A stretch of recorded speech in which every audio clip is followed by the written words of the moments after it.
Prime Minister Justin Trudeau, thank you for joining us. It's a pleasure.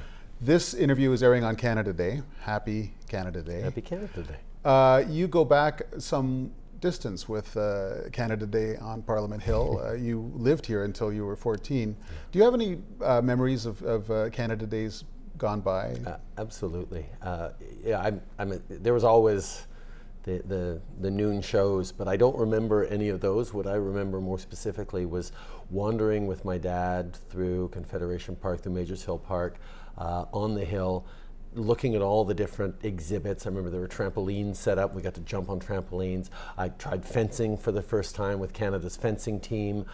It was just an opportunity to wander with my dad and my brothers, through throngs of happy people with maple leafs on their cheeks.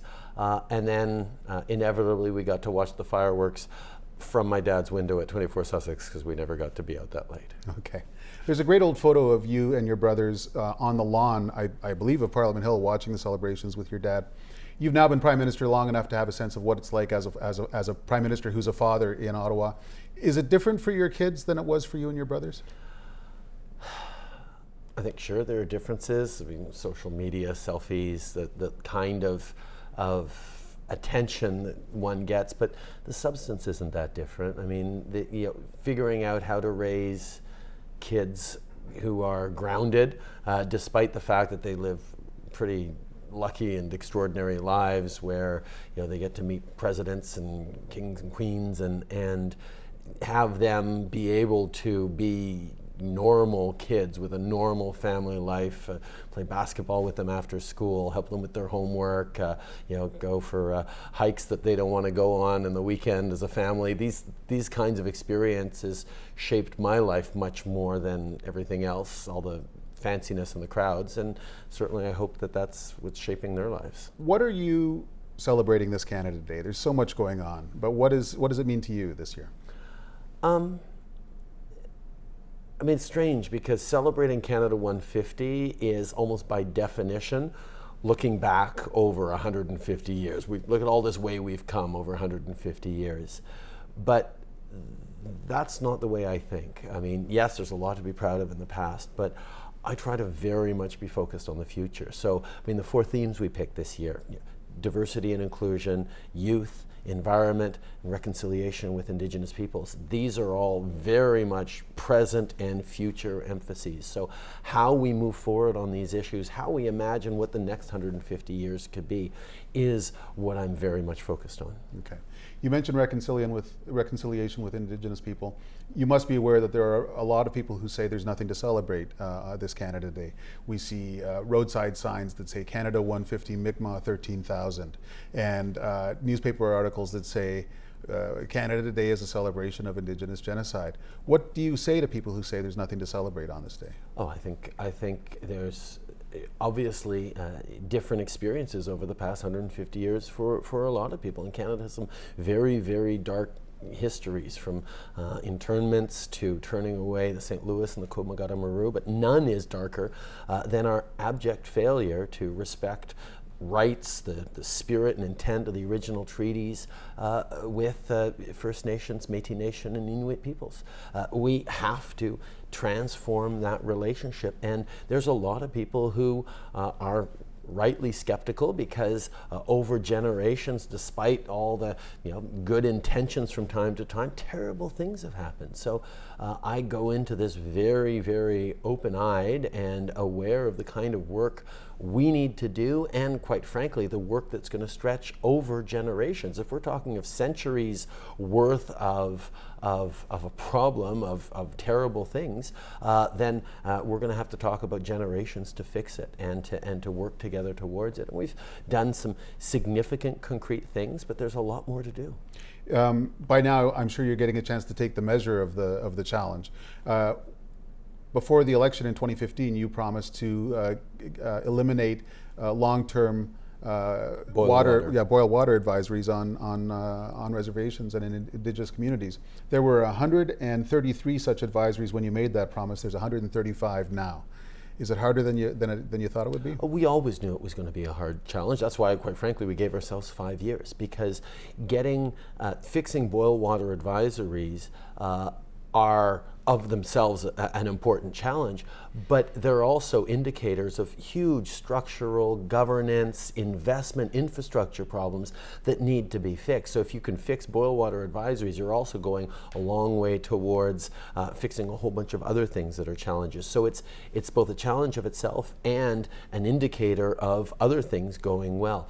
We're working very hard. We've taken a number of communities off, and in a long-term way as well, because that's what you really need. You don't want people to sort of fix it now and have them fall back into challenges in a year. And making sure we're making the right long-term investments, it's taking a little while, but it's because we need to get to a place where once we do it, they're done, and we're still very much on track to meet our 5-year deadline. More broadly, I think the challenge that any government faces as it nears sort of the halfway point in its mandate is the challenge of living up to the expectations and the hopes that attended its election.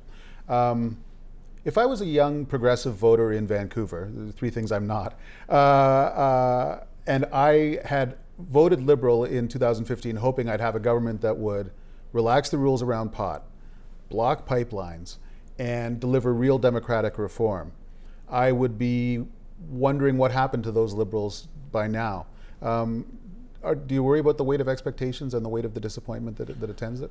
I've actually been extremely consistent with what we promised and what we've committed to doing.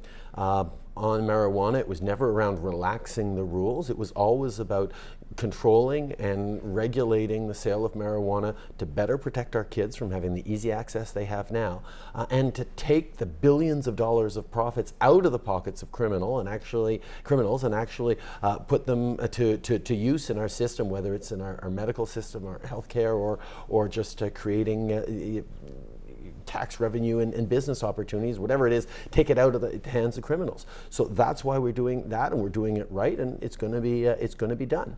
On the issue of pipelines, I always said we're going to protect the environment and we're going to build the economy. We're going to do them both at the same time.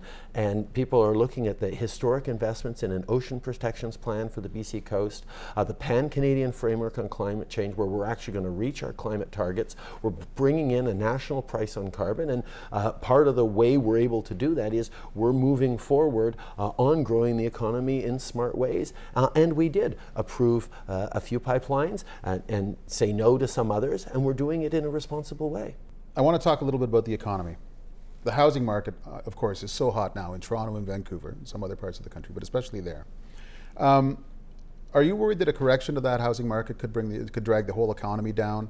And is this really something that the federal government has no possible levers over, or no impact over? We do have levers, and we've used some. The finance minister move forward on some rules around mortgages that have made a significant difference. We're also moving forward for the first time in well over 10 years on a national housing strategy. The federal government is investing about $11.5 billion in housing, particularly low income and affordable housing, which is going to make a difference in those markets. We also have done the kinds of things in terms of putting more money in the pockets of the middle class that make a difference. We lowered taxes on the middle class. We raised them on the wealthiest 1%. We delivered a Canada Child benefit that helps 9 out of 10 Canadian families tax-free every month with more money than they had before, and is going to lift hundreds of thousands of kids out of poverty. So these are things that are happening on a direct level that is going to have an impact on people. Yes, there are concerns about the housing markets in Vancouver, in Toronto, and elsewhere.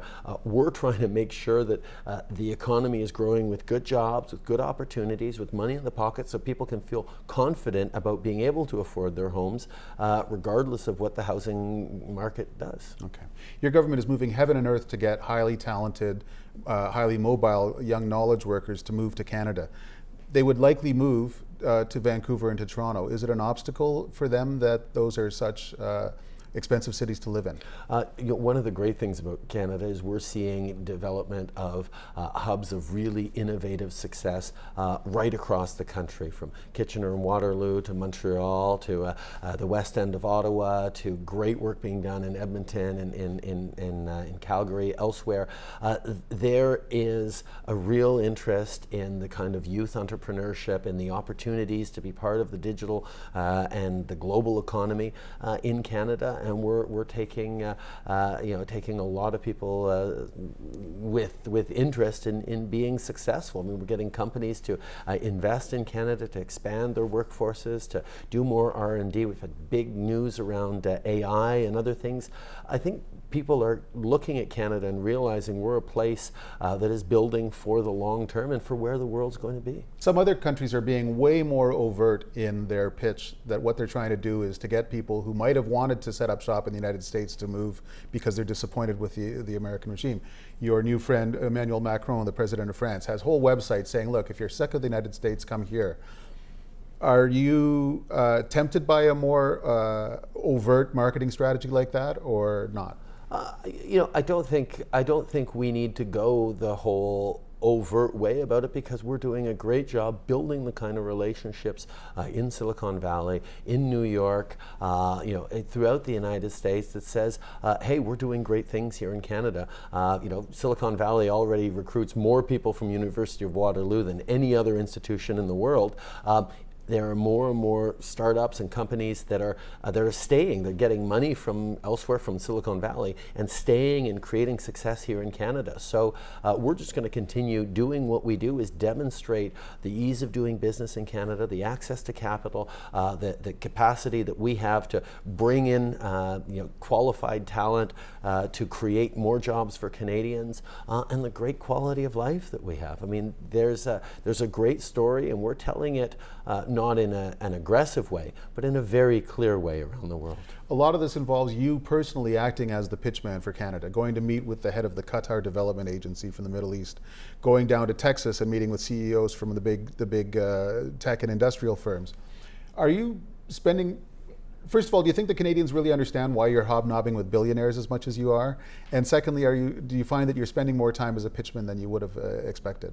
I think Canada has a great story, and I'm glad to tell it. And if there's a moment where the world is paying a little more attention to Canada, well, I think it's important to try and capitalize on that. And we've had great successes, whether it's Thomson Reuters moving their global headquarters back home to the GTA, whether it's Microsoft making significant investments in Vancouver, whether it's GE opening up an engine plant in Welland in the Niagara Peninsula. We have great stories of companies realizing that Canada is a great place to invest because of Canadians themselves, because of a forward-thinking, hard-working, well-educated workforce. This is what the world's looking at, and the diversity that we can showcase is a huge draw for people. So I'm glad to be highlighting that, but I'm also working very, very hard here at home to deliver on the kinds of things that Canadians expect. We announced recently massive investments in public transit in Ottawa, in Montreal, elsewhere. These are infrastructure dollars that are going to create good jobs now, and growth and quality of life for a generation. That's what Canadians expect from this government.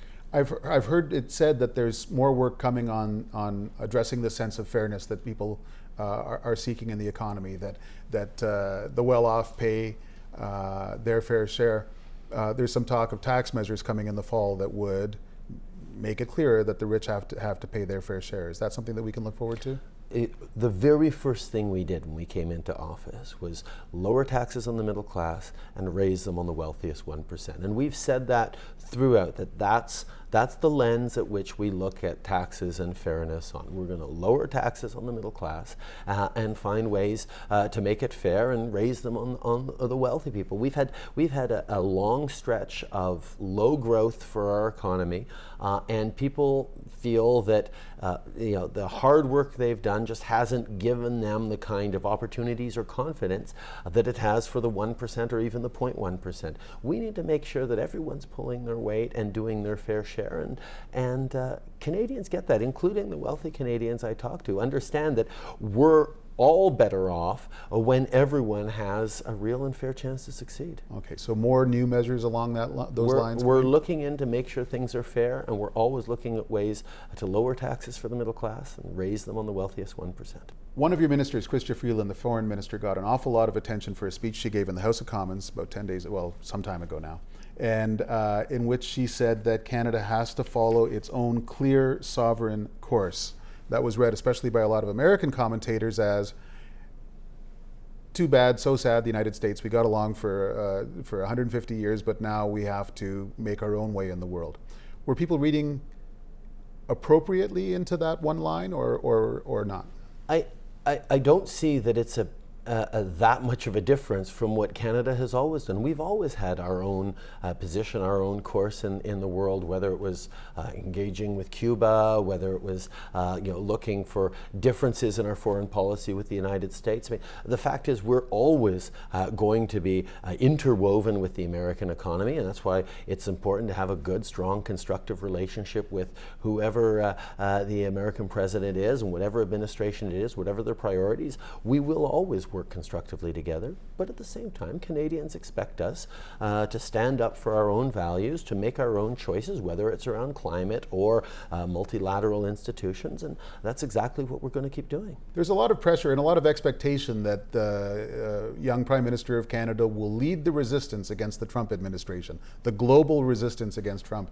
And I get the impression that's actually just about the last thing you'd like to do, because Canadians are also saying, don't screw up Canadian jobs that depend on trade with the United States. Is that how is that balancing act going?